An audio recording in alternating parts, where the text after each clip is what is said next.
আমাদের ক্ষেতের ধনিয়া গাছ না, দেখেন মনে হয় বাংলাদেশে এর অর্ধেক হয় না, এত এত এত লম্বা হয় না।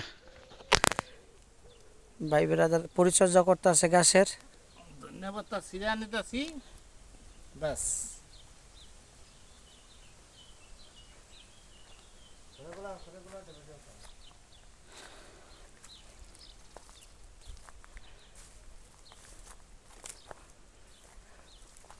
কয়েক লক্ষ টাকার ধনিয়া বিক্রি করা যাবে, যে ধনিয়া হয়েছে না। হ্যাঁ, হ্যাঁ। এখানে উন্নত জাতের রসুন গাছ আছে, বড় হইতে আছে। এখানে বেগুন গাছ আর পুঁই শাকগুলি লাগানো হয়েছে, এগুলো হইতে আছে। আর এটা হলো আমাদের সেই মেথি শাক, কাঙ্ক্ষিত মেথি শাক আমি পুঁই গাছ হয়ে গেছে। লাগানো, পুঁই লাল শাক ডাটা শাক। এখন লাল শাক এই যে লাগাইছি, এটা ঠাকুর দিলে বোধহয় 1 সপ্তাহ পরে খাওয়া যাবে।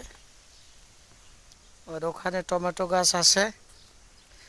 আর আমাদের সে বিখ্যাত ঝালের যে রাজা, সে মরিচ গাছগুলি লাগানো হয়েছে, এখনো বড় হয়নি, তবে বোধহয় 15 দিন গেলে আস্তে আস্তে বড় হয়ে যাবে।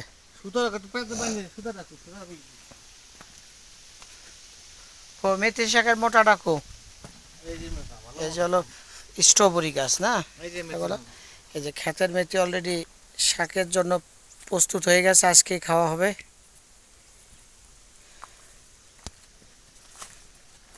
এই তো স্ট্রবেরি এখনো, স্ট্রবেরি বড় হইতেছে আস্তে আস্তে।